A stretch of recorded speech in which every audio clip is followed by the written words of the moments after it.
desde la Iglesia Pueblo de Dios en Carlos Espegazzini. Sin inventar nada nuevo, siendo directos, siendo lo mejor que podemos ser. Porque se trata de ser simples, honestos. Te brindamos este espacio, desde el púlpito. Porque lo más simple es escuchar, luego sentimos. Este es el espacio directo para un mensaje simple.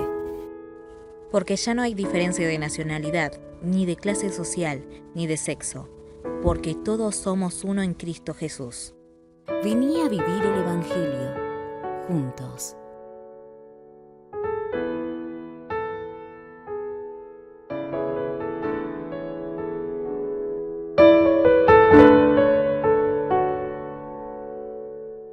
Cuando uno ve el Evangelio así en todo el conjunto, logra verlo de una manera distinta. Y a nosotros nos faltó ver estos 4 primeros versículos de Juan del 1 al 4, que es un himno, que es una canción. Vamos a leer la introducción a Juan. Dice, en el principio ya existía el verbo estaba con Dios y el verbo era Dios. Él estaba con Dios en el principio, por medio de él todas las cosas fueran creadas, sin él nada de lo creado llegó a existir. En él estaba la vida y la vida era la luz de la humanidad. Esta luz resplandece en las tinieblas y las tinieblas no han podido extinguir. Después sigue diciendo, ¿no? Vino un hombre llamado Juan, Dios lo envió como testigo para dar testimonio de la luz a fin de que todos creyeran. Pero si uno se da cuenta, si uno lee ese pasaje, si uno lee el capítulo 1 de Juan, se va a dar cuenta que la primera parte, que realmente es donde empieza el Evangelio de Juan, es en el versículo 6, en donde dice, vino un hombre llamado Juan. Ahí empieza el Evangelio de Juan. Lo anterior es un himno. Es un himno. Ustedes saben que el Evangelio de Juan está representado. Vieron que está la representación de cada Evangelio, ¿no es cierto? Hay una imagen de cada Evangelio. Está, por ejemplo, el buey, que significa el ciervo, ¿no es cierto? Pero el de Juan es el águila. El águila. El águila. Porque Juan toma unas alturas en teología impresionantes.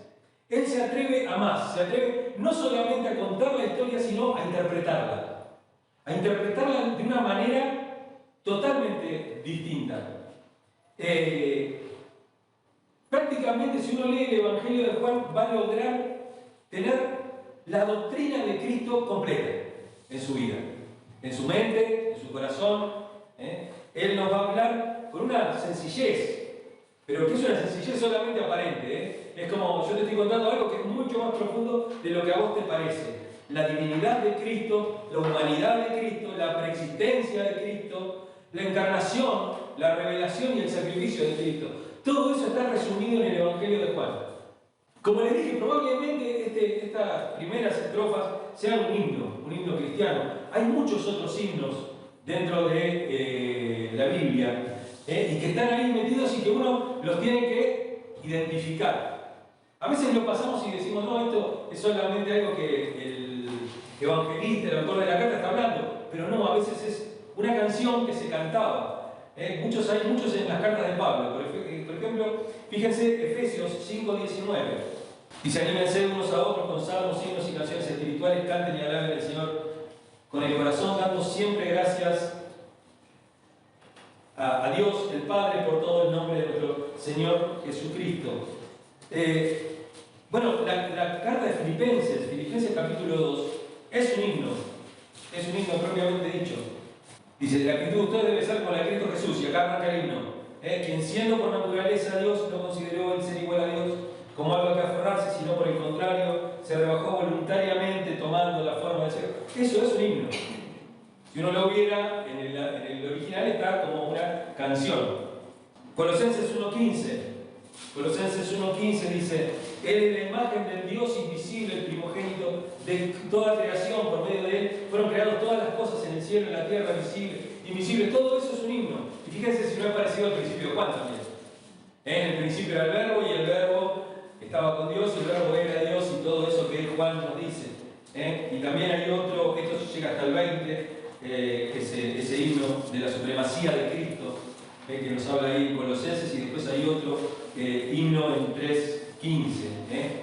Que gobiernen sus corazones la paz de Cristo, a la cual fueron llamados en un solo cuerpo, y sean agradecidos, que habite en ustedes. Fíjense que tiene como esa cadencia de un poema, ¿no es cierto? Dice acá, ¿no? Que gobiernen sus corazones, que habiten ustedes, ¿no es cierto? Siempre están esos textos que parecen, Isaías está plagado de canciones que habían sido tomadas como himnos al principio. Este texto era tan venerado por la iglesia primitiva que allá por la época medieval se llevaba escrito en una placa sobre el pecho, y se recitaba como amuleto. Dijimos que Dios hace las cosas de acuerdo a la sociedad, de acuerdo a la cultura, de acuerdo a cómo. Bueno, en ese tiempo estaba muy de moda el amuleto, las cosas místicas, qué sé yo, y vamos, no nos hagamos los tontos, hace 15 años atrás todos dejábamos abierta la Biblia en el Salmo 91 dentro de la casa, ¿o no? ¿No es cierto? Entonces, bueno, ahí tenemos amuletos, El poner la palabra de Dios en las paredes, con los cuadritos y todo eso, es una forma de tener amuletos. Bueno, esto está protegido, mi casa está ahí, yo no voy a poner nada, ¿no es cierto? Y está eso. Pero lo llevaban encolgados para protegerse de las enfermedades. Acuérdense que en la época medieval caían como moscas. Había muchas pestes y muchas cosas, ¿no?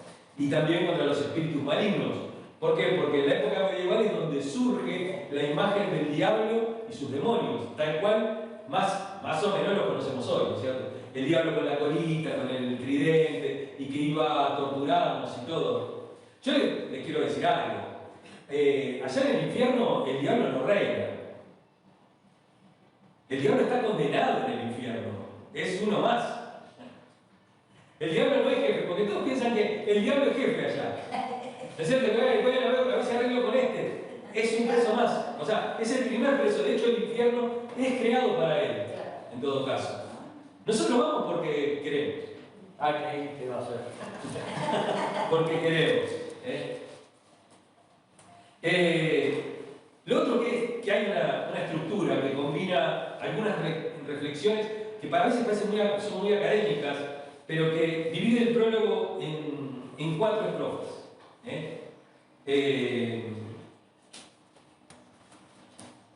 Vamos a Juan capítulo 1, acá en este pasaje.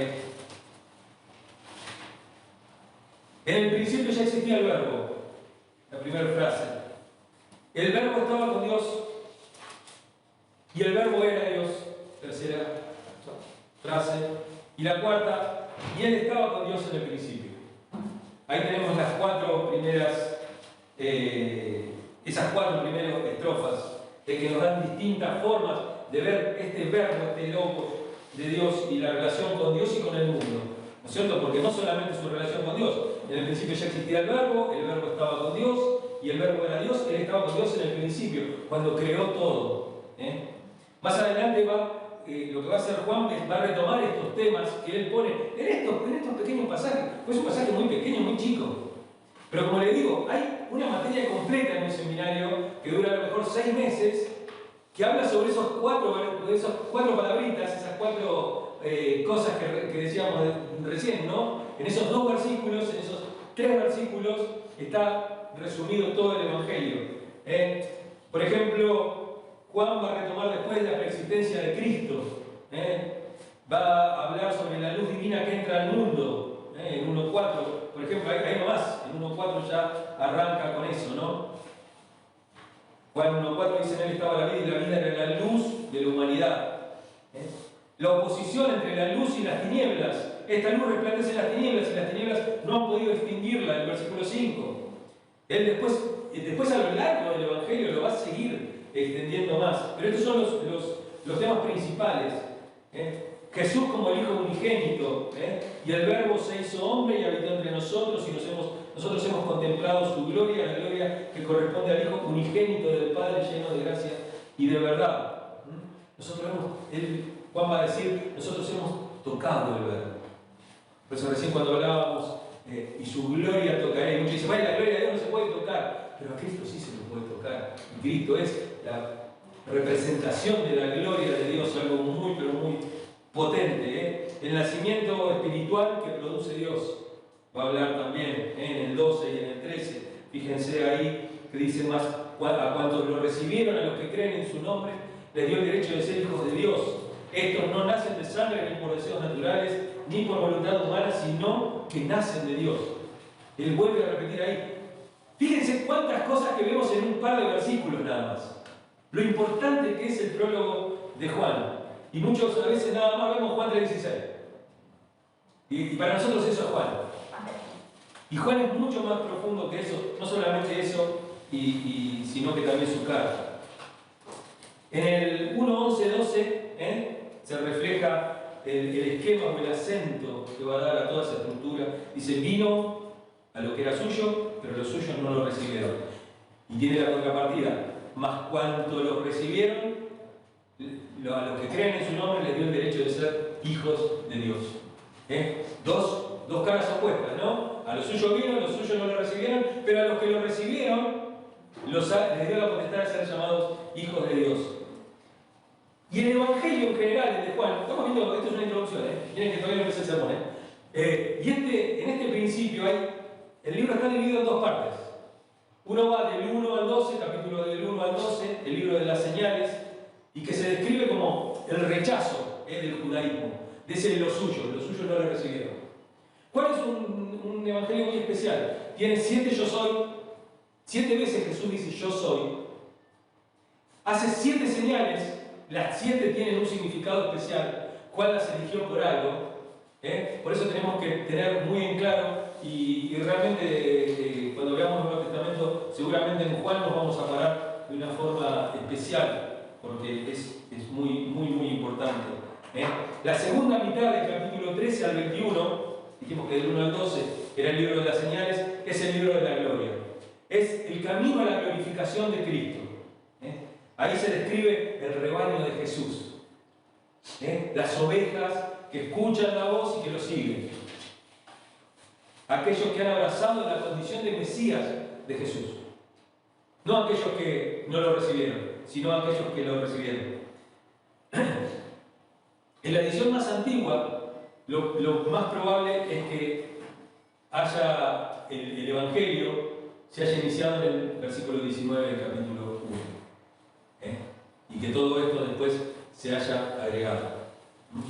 Lo hayan agregado como notas sueltas de Juan, pero fíjense qué importantes que son. El himno los añadió más adelante, por Juan mismo, Juan mismo, porque el estilo de la escritura y todo es exactamente el mismo, pero lo escribió más adelante, ya cuando Juan estaba escribiendo sus cartas, sus 3 cartas, aunque la última se dice que no es de Juan, pero sus 3 cartas. Porque Primera de Juan, la carta de Primera de Juan y el del Evangelio es bastante parecida. Vamos a la prédica. Primera estrofa, capítulos 1 y 2. Dice, en el principio, argé, en el principio, argé, ya existía el logos, el verbo. Y el logos estaba con Theos, con Dios. Y el logos, Eimi, era Theos, Dios. Y el verbo era Dios. Él estaba con Theos en el principio. Nuevamente, Juan comienza estableciendo lo primero, la preeminencia del verbo, que ya existía antes de la creación del mundo. Argé, antes de todo, en el principio. Así como Bereshit es en el principio en hebreo, Argé es en el principio en griego. Es muy parecido el principio de Juan al principio de Génesis. Posiblemente haya tomado Juan esa idea también. Y utiliza esa palabra, Argé. Ya existía el logos. Argé significa, hablando de Argé, ¿no? De esto desde el principio, significa dignidad, dominio, gobierno, magistrado, poder, primeramente, o sea, aquel que tiene predominio sobre todas las cosas, principado, principio, todo eso. Como dice en Génesis 1, Dios en el principio creó los cielos y la tierra. En el principio, en el arjé, ahí. En este Evangelio se considera una nueva creación. Por eso digamos que tiene esa cosa tan parecida a Génesis. Hay una nueva creación de hombres y de mujeres. Dios no repara personas, Dios las vuelve a recrear, Dios las hace nuevas. Él hace nuevas todas las cosas. Él no es un zapatero remendón, Él hace zapatos nuevos. Él nos reviste nuevamente, nos hace de nuevo. Por eso hay que tener muy en cuenta siempre ese pasaje de Ezequiel en el cual Él dice que quitará el corazón de piedra y pondrá un corazón nuevo. Nos rociará con agua nueva, que a eso se refiere Juan 3, cuando habla de que no es nacido del agua y del espíritu. No tiene nada que ver con el bautismo en agua, sino que tiene que ver con esa agua nueva que Dios va a poner en nuestra vida y con la cual nos va a limpiar. Esta nueva creación de hombres y de mujeres, así como Dios en el principio sopló aliento de vida y fue a dar un Nefesh Hayah, un ser viviente, alguien que respira, alguien que también tiene ese aliento de Dios que tiene la vida, Él nos sopla también vida. Acuérdense nuevamente de Juan 3, cuando dice: el Espíritu es como el viento, viene de un lugar donde uno no sabe y va hacia donde uno sabe. Uno siente sus efectos, pero no sabe. Nos da nuevas posibilidades. ¿Sí?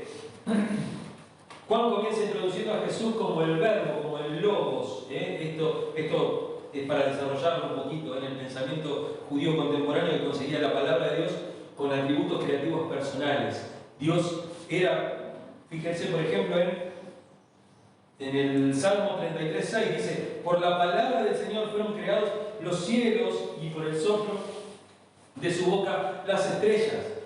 O sea, siempre el pueblo judío tenía esa idea de que la palabra de Dios, que el logo de Dios, hacía estas cosas. El logos era una palabra muy interesante en la época, sobre todo un poquito antes de Juan, y sobre la época de Jesús y sobre el primer siglo. Logos es una palabra, pero no es una palabra nada más dicha, sino que es una palabra que está meditada, que está reflexionada, que está razonada. También puede ser entendido como inteligencia, como razonamiento, como sentido. Y como dice acá, ¿no? También hay unos textos, ¿no? Que hablan sobre esto también. Esa palabra, ese logos, ese pensamiento, algo pensado por Dios, algo razonado, ese razonamiento, esa sabiduría de Dios habitó entre nosotros, hizo tabernáculo. Hizo tabernáculo entre nosotros y dice en 1.14, dice: y contemplamos en el Antiguo Testamento es Kabod, gloria. Gloria, la palabra gloria, Kabod, es algo pesado, es algo que tiene mucho peso. Ustedes recuerdan, hay varios textos en los cuales dice que los sacerdotes estaban adentro del templo y de repente el Kabod de Dios, la gloria de Dios, la Shekinah de Dios entra en ese lugar y es tan denso el aire que los sacerdotes no pueden ministrar. A eso se refiere.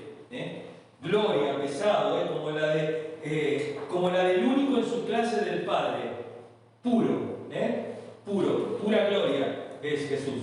Jesús no tiene parte de Dios, Él es eso mismo. Por ejemplo, hay un texto en Sabiduría de Salomón, que está en la Biblia Católica, que lo estamos estudiando un poco en los cursos de los martes. Sabiduría, capítulo 7, del 24 al 26, leo la versión Dios habla hoy, dice: la sabiduría se mueve mejor que el mismo movimiento. Ojo, porque habla de la sabiduría de Dios, no habla de la sabiduría de los hombres. Acá está hablando de Dios. Dice: y a causa de su pureza, todo lo atraviesa y lo penetra. Fíjense, algo que está describiendo a Dios. Porque es como el aliento del poder de Dios y una irradiación pura de la gloria del Todopoderoso. Por eso nada impuro puede entrar en ella. Es reflejo de la luz eterna, espejo sin mancha de la actividad de Dios e imagen de su bondad. Evidentemente Juan tenía esta idea. Cuando habla del verbo, cuando habla del logos, cuando habla de Jesús. Él dice que estoy hablando del punto D, no sé cómo sirve para editar, el punto D tiene que ver con el carácter personal, inmanente al poder de Dios, que actuaba creativamente en el mundo. Él actúa creativamente. ¿Cuál identifica este verbo como Jesucristo? Por eso le puede atribuir funciones creadoras. Como vimos, por medio de Él todas las cosas fueron creadas, sin Él nada de lo creado llegó a existir e impartir el don de la vida. Pero Juan todavía va más lejos que todo eso y dice una identificación personal entre el Logos y Dios. Y el verbo era Dios. Y el verbo era Dios. Y el verbo no era un Dios, como por ejemplo dicen los testigos de Jehová. El verbo era Dios. No existe ningún un ahí en el medio. Era, eimi. Esa es la palabra en griego, eimi.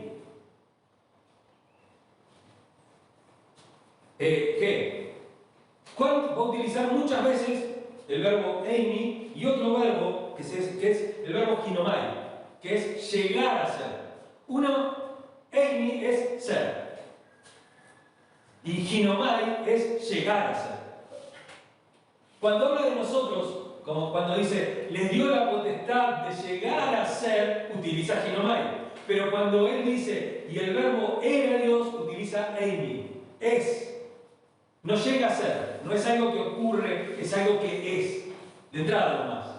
Fíjense que la importancia de esto, En 8:58 Jesús dice, antes que Abraham fuera, ginomai, Abraham fuera, ginomai, o sea, llegó a ser, antes de que Abraham llegara a ser, yo soy, eimi, yo soy.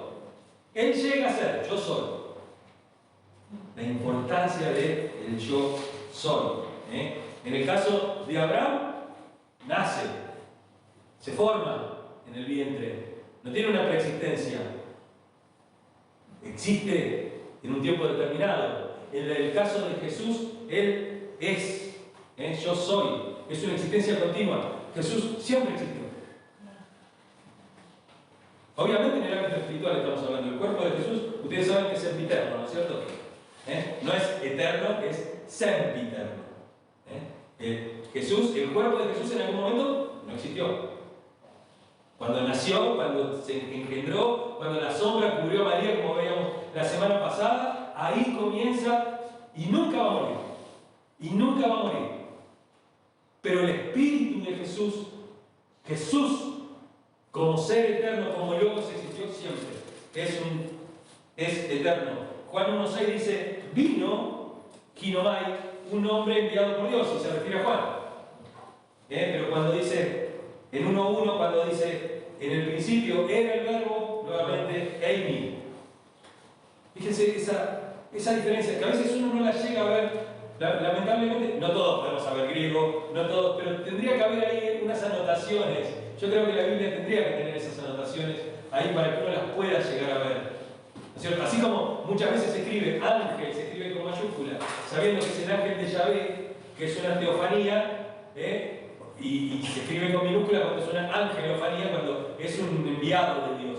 Bueno, igual que se hacen de esa forma, cuando se escribe Dios con minúscula para nombrar alguna deidad casera o de algún, y Dios con mayúscula. Bueno, tendría que haber algo así por el estilo también, ¿no? El verbo era Dios. No llegó a existir, ni hubo jamás un tiempo en que el verbo no fuera, que no sea.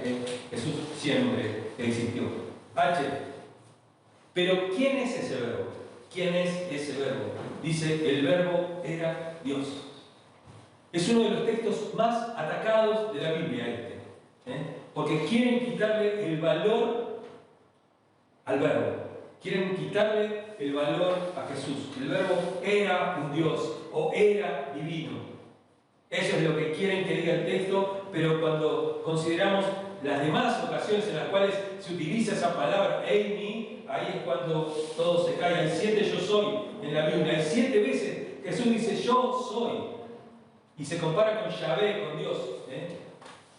Yo soy 8:24, 8:28, 8:58. Hay un montón. uno con Dios, es uno con Dios. En el 10:30 dice, yo soy uno con Dios.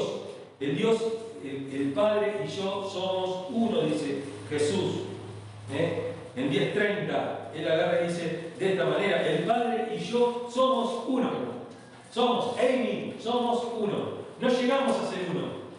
Somos uno. Somos uno.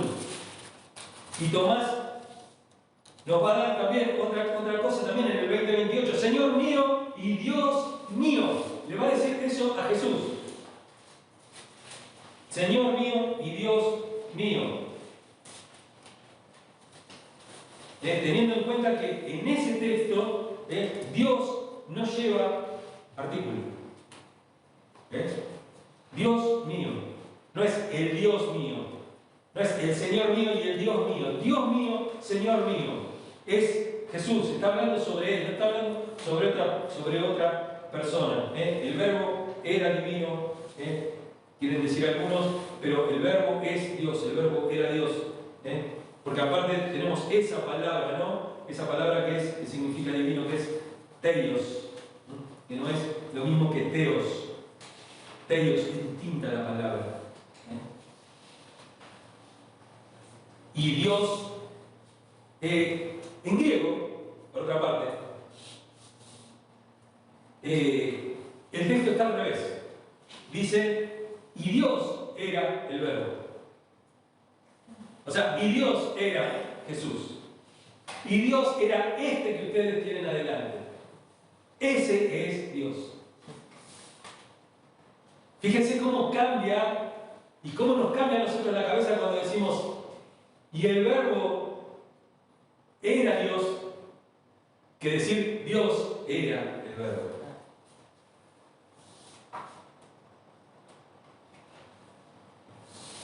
Para terminar,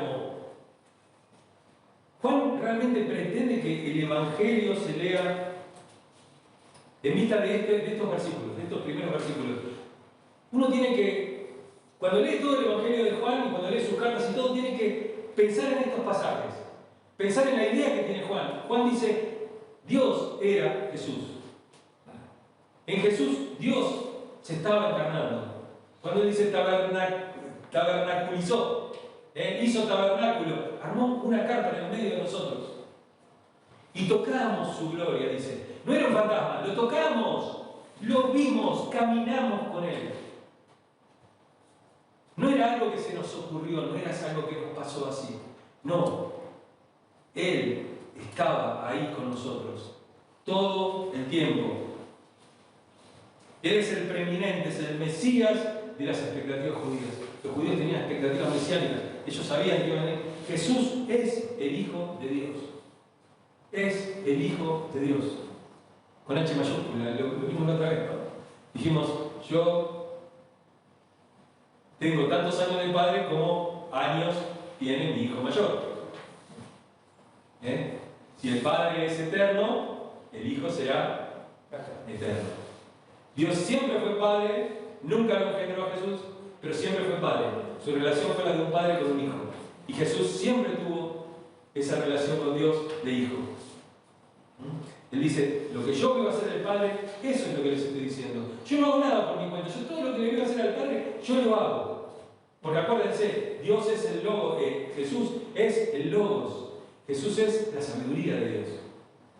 Es la fuerza creadora de Dios. Es todo eso, es Dios mismo. Cuando Dios obra, obra Jesús. Aún en el principio era el Verbo.